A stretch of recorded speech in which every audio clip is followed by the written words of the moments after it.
сіздердің балдарыңызға мен шамамен бір 10 тренировкадай өткіздім. Сол бір процесстер кезінде көрген білгенімді жалпы ата-анамен байланыс орнату мақсатында бүгінгі жиналысты ұйымдастырып отырмын жалпы оны. Негізі не себепті десеңіздер, себебі ата-ана мен тренер ең басты маңызды фактор осы баланың рөлінде. Бала футболист болуы мүмкін, болмауы мүмкін. 20-30 бала ойнаса, оның барлығы футболист болмайды негізі. Ал өмірде жақсы адам болу ол өте маңызды. Сол осы кезде фундамент қалыптасады негізі. Сол себепті балаға қаншалықты екі жаққа көңіл бөлінеді, соншалықты бала нәтижелі болады. Осы кезде как раз переходной фазада ол балдар 12-13 жасқа жақындап қалды. Әрі қарай өздерінің жаңағы неше түрлі қызығушылықтары болады, кері қызығушылықтар болуы мүмкін. Именно мына футболда жүрген балдарда көбінесе неге әуестік көп болады, лудомания. Содан сақтану керек. Футбол спортқа қызығады ғой. Ол балдар бір-бірімен коллективте өскен кезде сондай заттарға әуестік пайда болады да, ол әрі қарай 18-17 келгенде өзінің қатты минусын беруі мүмкін жалпылама. Содан сақтану керек. Сосын буллинг дейтін нәрсе бар қазір шығып жатқан. Балалар мужской коллектив болғасын, олардың арасында ойын күлкі дейтін болады да. Өзім де бастан өткерген кезінде өзім де ойнағым не қылдым. Балдар бір-бірін мазақ қылуы мүмкін, жаңағыдай жер-жебіріне жетіп дейді ғой. Сондай қатты не болуы мүмкін, ондай үйде сөйлесу керек ата-ана. Бірінші кезекте ата-ана үйде барлығын контроль жасап, процесс қалай болды, не болды, не істеп жатсың, тренировкада қалай болып жатыр деген сұрақтарды бір мезгіл қойып отырса, сол кезде бала да өзі ойланады да, анализ жасайды. Каждый тренировка құрып жаңағы телефоннан емес бара жатыр ғой. Одан бөлек лучше анализ жасап сөйлескен дұрыс.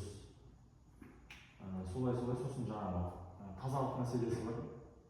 Каждый раз ыңғайлы келсе тренировкадан кейін жаңағы киімдерін несі жуып, мынау запасной поляға шығып жатыр қазір. Бірақ жасылмаға ертең тағы да өседі ғой бала. Бутсы алып келеді дейді, ыңғайлы келсе не рекомендуется бутсы. Неге? Себебі мынау жасылмаға табиғи емес та. Ертең астында ширпиғылармен ойнаса, белі, тізесі жарақат алып қалуы мүмкін. Ертең ол қазір бермеуі мүмкін, дистанцияда ертең 20-21 келгенде проблема болуы мүмкін. Белден, тізеден, көбінесе сол бізде искусственный поляны зиян жайлы. Ыңғайлы келсе сороконожка алған дұрыс. Солай сосын тағы да маңыздысы сабақ. Кейде спортпен айналысқан балаларда проблемасы сол да, сабаққа немқұрайлы қарайды, сосын ертең емтihан жақындайды, неше түрлі сабақтың универге түсу керек болған кезде қазақ айтады, қойда жоқ, қорада жоқ, я былай емес. Сол себепті как раз сіздердің осы жастарыңыз, балаларыңыз жастары нағыз сол контрольда ұстайтын жаста былай да екі жақты бірге алып жүрсе, вот сол кезде жақсы нәтиже болады. Сондай заттарды енді айтқан дұрыс. Қазіргі жаста сіздердің балдарыңыз жастарында тренер қатты решать етеді, процессті решать етеді, тәртіпті решать етеді, бірақ оның бәрін түйіндейтін, шегесін қағатын вот сіздер. Соның барлығын негізі барлық ата-анаға жинап түсіндіру мақсат болған. Бұның барлығы біздің курста оқытылып жатыр. Осы кезде біз ол Еуропадан келетін методикалар барлығы. И сол методика бойынша қазір Қазақстанның барлық футбольный центрлары сол методика бойынша тренерлер жұмыс жасайды. Соның барлығын сіздерге түсіндіру ойда болған жалпы. Сол жиналып тұрған. Тағы сұрақтар болса қойсаңыздар болады. Балаға қатысты, процесске қатысты. Балаларды былай танып үлгердіңіз бе? Аттарын жалпы бәрін, түрлерін бәрін танимын. Аттарына шатасуы мүмкін 8-10 тренировка кезінде. Жалпы сұрақ қойсаңыздар, тәртібіне байланысты, несіне байланысты айтылған жалпы. Мен Мәуленнің мамасы, Абдуллахтың мамасы. Біздің балалар біздің почти что бір жылдан асты қатысып жүргеніне. Құдай қаласа, бірінші майда жарысқа барайын деп отыр. Оған шейін де жаттығып жаздай бірыңғай жарыста болды. Бірақ сол сұрайтын сұрақ барлығы ата-ана көтереді да бізде. Проезд, жол пұл, тамақ бәрі. Хотя бы бір жарым қайсар алып жүрмей ма деген не ғой. Негізі Черкадан енді олар Ю-13-тен бастап төлейді, ол понятно. Оған дейін де мысалы бұлар қазір Ю-11 болып тұр, пока енді 10-ға толады дейді, қазір пока толады. Сол пока что енді оған шейін хотя бы бір пайыз болмаса да хотя бы билет пулын төлемеу деген. Мен қазір біздің клубқа байланысты жұмыс істемеген жауап бере алмаймын да нарықтың клубтың структурасына. Бірақ негізі осы жарты жылдан кейін клубта академия пайда болады. Ол кезде уже кішкентай возрасттан бастап барлығына финансирование жүреді деген ақпаратты мен өзім естідім. Жалпы сол осы сұрақтың жауабы. Негізі иә қиын. Қалтадан шыққаннан кейін по-любому шамалы бір 50 мыңнан деп ладно деп береміз, ол барғаннан кейін балалар тағы да каспиге салып жіберсе тағы сұрайды да. Оған мен мысалы үлкен балдарымда осы қайсарда ойнайды, Ю-17, Ю-15-те. Оларда хотя бы Түркістан, Шымкент дегендерге хотя бы автобус береді. Қайсар автобус апарып алып келеді. Оларда вообще дым жоқ.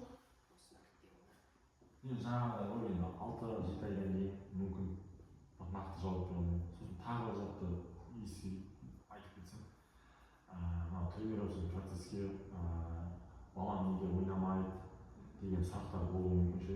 Сосын неге ұтпайсыңдар, результат деген нәрселер болуы мүмкін де. Ата-ананың басын бәрін қысып неге менің балам дұрыс алмайды деген сияқты. Мына жаста қалай түсінсем, нәтиже маңызды емес. Қалай ойнайды, қанша минут ойнайды, ол барлығы тренер енді әртүрлі подход әртүрлі. Менің көзқарасымда жалпы біздің көзқараста осы кезде оқытып отырған барлығына теңдей уақыт беру керек, бірақ оны ата-аналар нақты бір тренерден спрос алмау керек. Процесске кірмеу керек ішіне. Сосын жаңағыдай нәтижеден спрос ыңғай есе алмаған дұрыс. Себебі ол да балаға, жаттықтырушыға давление да. Мен неге былай болып жатыр деп айтуы мүмкін. Кейін неше түрлі историялар естимін. Біреуден ата-анасы поляға жүріп шығып ежелесіп жатады деген сияқты. Ыңғай есе ол да. Біз араласпаймыз онша. Вообще араласпаймыз. Сол өте дұрыс. Қатты болельшілерміз. Жаман естиміз, қырыламыз. Қалың сондай қыз болған. Сондай менде Не, удаванияға байланысты жүрші. Қалай сонда бұлар сонда не болып тұр ма? Спортивный интерес, а плавно сонда удавания. Плавно. Ставка ғой, мысалы спортты уже көріп бастайды. Ол футбол ойнаған бала Мбаппені таниды, Мессиді таниды, Роналду таниды. Футболда разбираюсь деп ойлайды Футболда мен уже аналитика жасай аламын дейді. 12-13-ге келеді. Ол ары қарай жаңағы жарысқа барған кезде 1000 теңге салуы мүмкін, 2000 теңге салуы мүмкін. Сосын ары қарай ол 1000-2000 теңге үлкен суммаларға өседі да, сосын ол баланың контролі жоғалып бастайды. Сондай да қаупі бар. Именно футболдағы қауіптердің бірі сол. Осындай жарақат алу, оны да контролдау керек. Если дискомфорт бар ма, жаңа айтамын, бір жерім ауырып тұр деп тренировкаға жібермеңіздер бірден. Любой мелкий күнде жаттығудың алдында сұрап алыңыздар. Балам жағдайың қалай, мына жерде ешқандай жерім азырап тұрған жоқ па? Бала өзі айтуы мүмкін, кейде айтпауы мүмкін.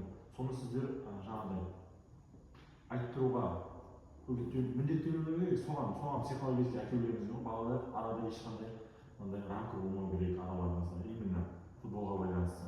Әйтпесе кейбір балалар жаңағы жоқ, ауырып тұрған жоқ, мына тренировка келеді, дайын емес.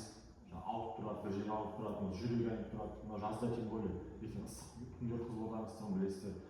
Жаттығу уақыттары жаңағы кешке қара салқында болмайды. Түсте ыстық кезде болады, көбінесе оны білесіздер. Сол кездерде жаңағы баладан всегда сұрап алыңыздар. Баланың жағдайын қалай, дайынсың ба тренировкаға. Оның барлығы маңызды да. Ал құр барып келгенмен ол процесске кіреді тренировщик, а бірақ оған пайдалы ешқандай дүние алмайды, өзі кінә және коллективті қинайды. Себебі ауырып тұрған бала ешқандай нәтиже бере алмайды тренировкаға өзі. Мен кеше балаларға айттым, тек келесіңдер. Енді балалар не ғой, жас қой, бір баланы кіреді, екінші баланы шығарады. Сосын ойларында көп дүние бар да, бір процесске келіп, мен бір зат алып кетемін деген ойды ойлайды, бірақ оның ар жағында ойын баласы ғой, көп ойлар тұрады да миында. Сосын шамалы енді сондай мәселелермен де сөйлесу керек. Бала тренировкаға бардың ба, құр барып қайтпа, бір пайдалы ақпарат алып қайт деген сияқты әңгімелерді ата-ана мен баланың арасында солай күнде болмаса да әйтеуір 2-3 күнде бір өте дұрыс. Мен анаған не пас бердім, ол бүйтіп болса алмай қалды, мен бүттім, сөйттім, бәрін айтады. Өте дұрыс сол. Екі гол салды, бір не берді, ассист берді, сосын айтады. Сосын анда бір не ғана дұрыс ойнамаған екен, сосын уаз ойнаймыз біз өзіңе қарап, бірінші тренер айтып ренжіп келетін кездері болады. Өзің бірдеңе дейсің, өзің не істейсің, содан сондай болған деп.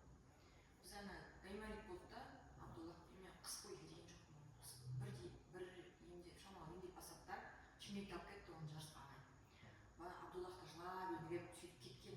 Содан басталып вообще емделген жоқ. Дым дұрыс. Анау алдында да осы неде Евразияда тоже жарыс болды. Системадан шығып жарысқа барып сонымен в общем 2 обострение болып қыс бойы мен 3 ай жүрген жоқпын тренировкада. дұрыс қой, егер О, до конца емделесің, мұрның ашылады, сосын барып барасың. Оған дейін бармайсың. Бірақ кәдімгі 3 ай есебет толып балам 30 мың болып кетті. Кәдімгі денесінің бәрі айтамын, мама, Абдуллах не болып кетті мына денең болып кетті.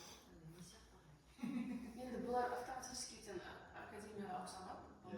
егер академия салынған моментте автоматически уже біздің центр емес академияға өзгереді. Енді ол жерде іріктеу болады ол жерде де. Енді оның ол жерде ОИХ-да ауылдан келетін шығар балдар. келеді түрлі қалалардан жатып оқитын өзінің базасы болады, тіпті мектепті де сол жаққа ұйымдастырады деген ақпарат бар. Соның қасында Интернат иә. кәдімгі жатып оқитын қайраттар бар ғой. Қазір көбісінің қайраттар мындай ғой, жалпы соған ұқсас бір формат болады. бірақ футболға барғалы кішкене не болды.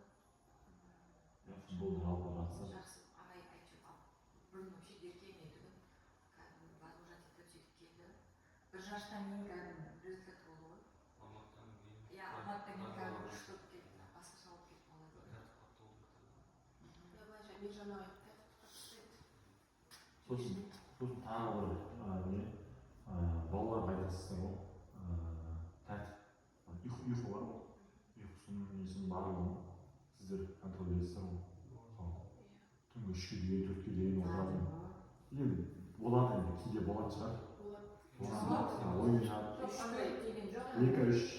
Жоға, 12 Анда демалыс күндері де режимді, сол режимді қарайсыздар ғой, бастысы солда бастысы, сол тамағын вообще бұрын 10-да 11 жақсы істейтін, 10-да уже последний жарты 11 ұйықтап қалып жүрдім. Қазір ол кішкене қартайып сол енді бүгінгі жиналыс болсын. негізі аға бірақ сіз бізді былайша жатып тұрасыз, былай бірақ не уақытша ғой, енді қайтып келуінде мүмкін, бірақ жалпы енді көргеннен ғой, өзінің сіз көргеннен. қайсында ойнағансыз болсын? Центрда ойнаған, мен қазір оқып жатырмын осы кезде, категория оқып жатырмын.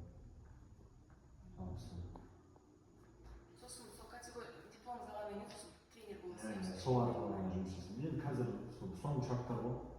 Мен уже практикада сіздердің балаларға тренер болдым да, енді іс жүзінде. И соның осы жерде қорытындысын Видеотренинг дегенде көбекте не хандасыз.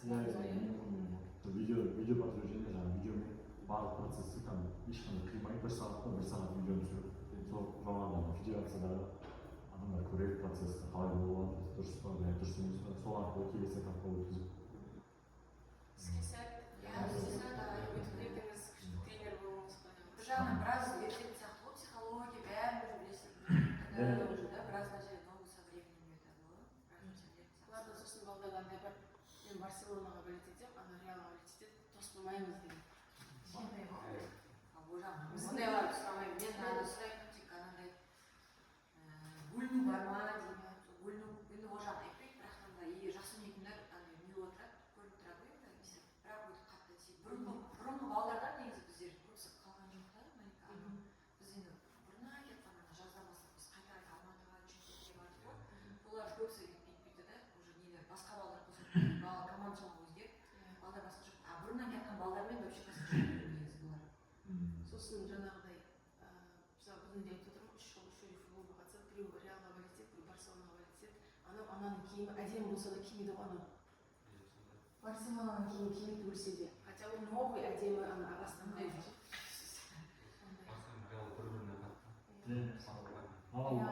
Фанатизм болу керек. Сосын футболға келген кезде осы балдарды бұрын тегін кіргізетін еді, кіргізбейтін болып тұр қазір. Қайсар матчтағы. Бұл мәселені айтайын дегенде Мержан айтып жүр. Негізі тегін кіргізуге болады. Соны айтамын. Ана кімдерді кіргізеді ғой, ана экипировка берген балдарды. Кіргізбейік. Мұратбаевтың Күшті нелер болады қазір ана кеше де тоже не болып тұр. Бізге бүйтіп анонсировать етеді, барамыз ғой. Кеше болды. Инстаграмға пишитесь на Қайсар. Негізі балдарға айтып отырамыз, бізге тупой футболист керек жоқ. Бізге Футбол ол міндетті негізі түрде интеллектуальная же игра. білім міндетті түрде артель қасында жүресіз, білім болу керек деп. Сол үшін сабағын контролдейсіздер ғой. Иә, сабағын қалмасын, оқысын. Футболға бармайсың деп қорқытамыз, сосын если сабақ болмаса футбол жоқ. Өліп талып оқып, жаттауын жаттап, апайын тапсырып сөйтеді.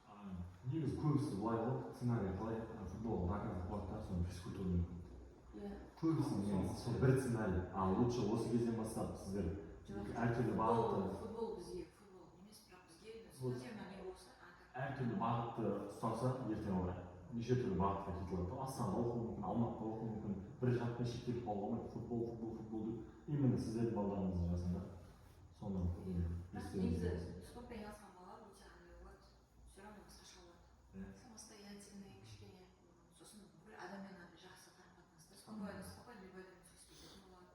Өзіммен тоже спортсмен ғой. Университет уже жан жақта қалаға шықтым, не алдым.